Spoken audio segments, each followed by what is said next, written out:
Public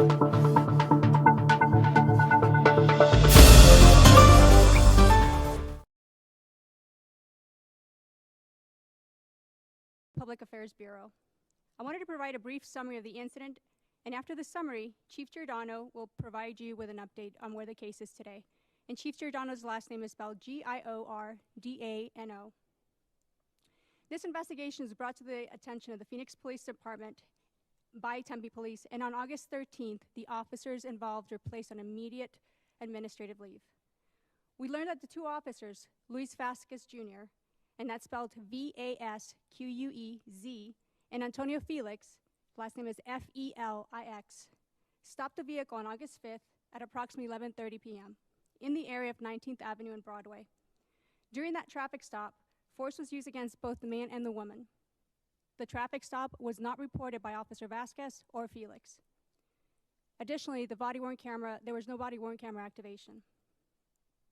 The Special Assignments Investigation Detail assumed that investigation for the criminal allegations. Today, Officers Vasquez and Felix were interviewed by detectives. Chief Giordano will now provide you an update into that investigation.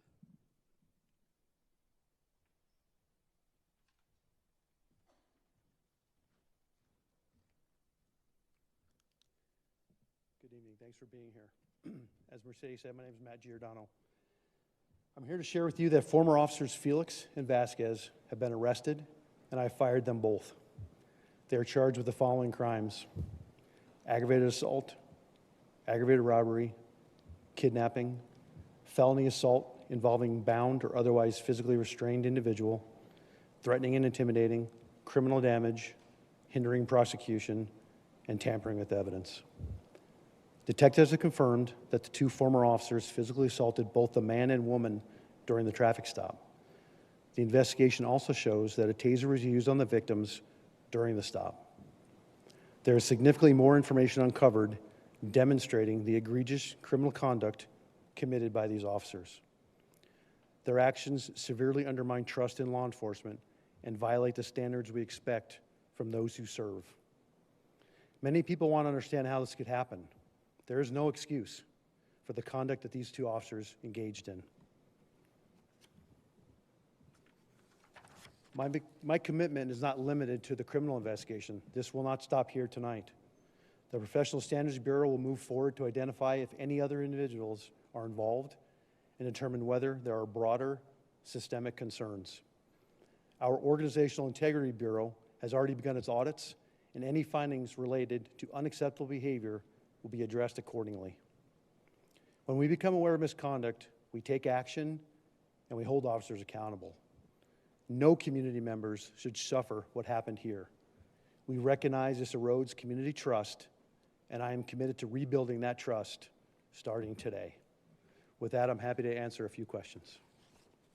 Dave. You said that PSB will be looking at if this is a more systemic issue.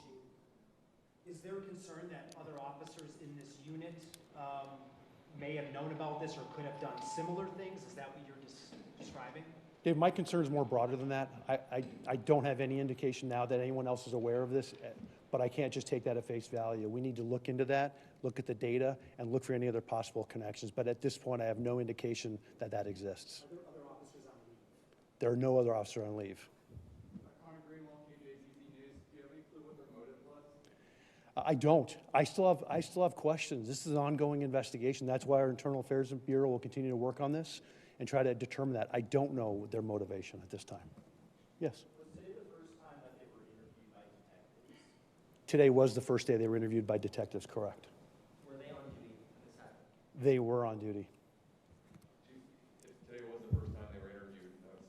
As a layman, you had enough on August 13th to put them on leave. Covering other cases with these same charges, I don't recall a case where folks waited for a week and a half to be interviewed. Detectives would normally go pick them up right away. Did they receive any special treatment here because they're officers? Absolutely not. I would argue that complex criminal investigations such as this take time to build. You might not be aware of that. You just see when we make an arrest. You don't see when we found out about the case and what we did to build that case. Important to me is making sure not only making an arrest, that's important to me, I felt on that date, putting them on administrative leave, in my opinion, they do no more harm to our community members. And then we investigate fully. So therefore, when this goes through the judicial process, we have everything, all of our ducks in a row, and we have no issues at trial, should this go to trial. So SID is able to confirm that this assault happened. Was there any video evidence? There is no video evidence, but we established what we believe is probable cause that these crimes all were committed. Yes?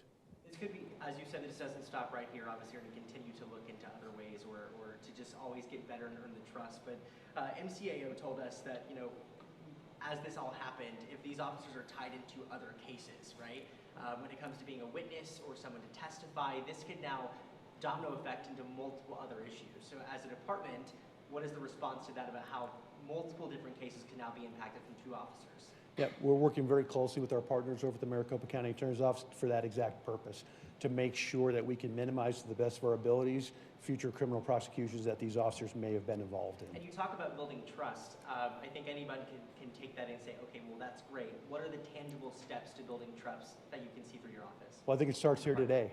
We're here on a Saturday night, just a little over a week from when we found out about this, that this occurred. And we've taken swift, decisive action, and now we're sharing with the community. And we'll continue to share as we move along. We recognize the erosion of public trust this creates. We worked so hard over the last several years to build trust, and now to me it seems like we're taking steps backwards. We need to continue to move forward and continue to look to provide a better level of service to the community. Yes. How long did the officers work for the department for? One had about 8 years on, and one had about 9 years on. Yes, sir. There were details in the Tempe Police report suggesting that the officers weren't in typical uniform, that they weren't using a typical police cruiser. Do you have any additional information on that scenario, whether they were really acting as legitimate police officers in that stop? Yeah, we have proof that they were in their city vehicle through AVL technology, automatic vehicle locator system, so we know the vehicle was in the area at the time. We saw the same information. We've been unable to confirm that they were out of anything other than a traditional police uniform. They both wear a uniform just very similar to mine every day. For their interviews today, did they plead the fifth? Did they say anything that assisted you, or? They both gave voluntary statements in the presence of their attorney. Okay. Is there any, Oh, sorry, go ahead, Ford. What? Go ahead. No, is there any indication they knew the victims in this case? there's no indication that they knew the victims or that the victims knew the officers previously. Have the victims participated as part of this investigation so far? As you can imagine, they were very hesitant to deal with us at the very beginning. Our detectives are incredibly professional, empathetic, and caring. Reached out to them multiple times to build up that level of trust, and they have been cooperative. Piggybacking off of his question about obviously the questioning and how it's taken a few days for detectives to actually question him the first time, which was today. Why did it take so long before we had any availability with you? Wait, say repeat that, I'm sorry. Why did it take so long to have any availability like this with you? When it comes to, you did release the video, which was great to talk originally, that answered a lot of questions about trust, but it took a little bit for us our state has asked for a one-on-one with you as well, but why the time? Well, in any complex criminal investigation, we need to keep some details very, very closed off. And when I do an interview like this, it's hard to do that because you guys ask a lot of very in-depth questions. So again, we did keep some of that information that only the people involved in the situation would know. We can't let that get out. There's also identification of the officers involved, the former officers. So we want to make sure we keep it as close as we can until we're at a point where we're comfortable releasing that information. It's not hiding information. It's just maintaining it in a closed silo so we don't impede our criminal investigation, our ultimate prosecution. Yes? Are they being held in Maricopa County? They will be transferred over there this evening. Where are they being held right now? At a city facility. There's a lot of paperwork that goes into transferring someone to the sheriff's custody. That's the question right here. Was there any indication from dispatch that the officers were involved in a traffic stop at the time, or what did the computer system or the records say the officers were doing at the time of the incident? There's no indication that they had statused themselves out on the computer. Let me ask you a question then from someone who might, let's provide a defense for the officers. They just forgot to radio in this stop. They didn't turn on their body cameras, but they might argue that this was legitimate, that they used this force and they needed to. What would you say to someone that's going to argue that on their behalf? we speaking hypothetically, or are you? Well, I mean, no, I mean, I've already seen the comments. People say, well, what if this is a legitimate stop and they just forgot to radio it in? Well, we believe that we met the elements of those criminal charges that I listed out. Everything you mentioned are significant and serious policy violations. We have very strict guidelines on how you do traffic stops, when you turn your body-worn camera on, when you document damage, when you document use of force, when you notify a supervisor. None of that happened. So again, I think that would be, in my opinion, egregious violations of departmental policy that I think moved into criminal behavior. So Yes. have either officer been disciplined previously for previous infractions, either policy-wise or criminally? Yeah, I did look through their, and we will continue to dive into their history. They both had prior policy violations. I don't want to go into too much detail of that now, but nothing of this nature. This all stemmed from a police car being, a car being found in Tempe that was connected to all of this. This is how it all started. Would you know about this if that car would not have been found and Tempe Police would have brought the issue to you guys? Very thankful to the Tempe Police Department for getting involved in this and making us aware of it. I don't know. I can't speak to what may have or may not have happened. Tempe did find the vehicle very shortly after this incident occurred, so it could have come in later on its own. I don't know. That'd be speculating. I couldn't do that. Yes, sir, in the middle. No, I thought you had your hand up. I'm sorry. Oh, you're recording. I'm sorry. Just a couple more questions. So just maybe Good. Forward first, then I'll Tempe come back. report sounded, they made it very clear that they thought these couldn't have been officers, that these were people impersonating police officers. When they passed the case on to you, at what point and what evidence came forward that made you turn to these two specific officers? You know, it's a great point, because when I was first made aware of the situation, I had the same reaction. There's no way this could be Phoenix police officers. It's so far outside the bounds of our policies. I was just as shocked as Tempe was that this could be Phoenix police officers. When we were able to start, our investigators start looking at it, because again, Tempe originally thought it was people impersonating the police officers. But it happened in Phoenix, so they took the original, sent it to us for further investigations that happened in our jurisdiction. Our detectives started looking into it and immediately recognized, hey, this might actually be police officers, and we transitioned it to our special investigations detail. That's what they do. They investigate any crime committed by any city employee. And that's when they started putting evidence together, including the automatic vehicle locator that did put a vehicle in that location about the time that the victims reported it occurred. Was there any Go ahead, consideration follow to up. outsourcing the investigation? Say it again? Was there any consideration to outsourcing the investigation? There wasn't. One, I have complete faith in our detectives and the thoroughness of which they do their investigations. But more importantly, it's a time matter for me. This is very serious, very egregious. We took them offline right away.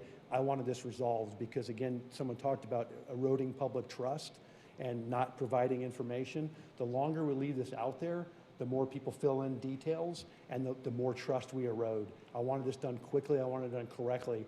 And when we outsource investigations, I lose a little control over the timeline.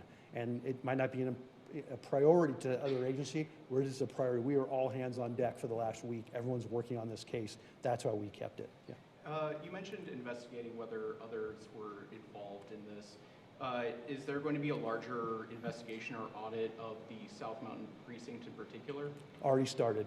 We have our Organizational Integrity Bureau as well as our Professional Standards Bureau that are already looking at all the data. We track a lot of data, body-worn cameras, radio traffic, the automatic vehicle locator in our vehicles, all that we've already started. We'll be going through all of that with a fine-tooth comb, looking for anomalies, looking for things that just aren't right to see if there's any other issues.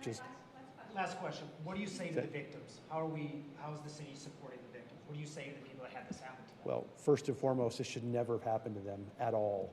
But secondly, thank you for trusting us and talking to us, telling us what happened to make sure that we could address it appropriately, and hold these former officers accountable. Again, I know that wasn't easy for them. This is a very traumatic situation, and I think we all can recognize it would be. But they were willing enough, once we worked on that relationship with them, to tell us what happened, let us work with them, and then we'll move forward together. Thank you. No.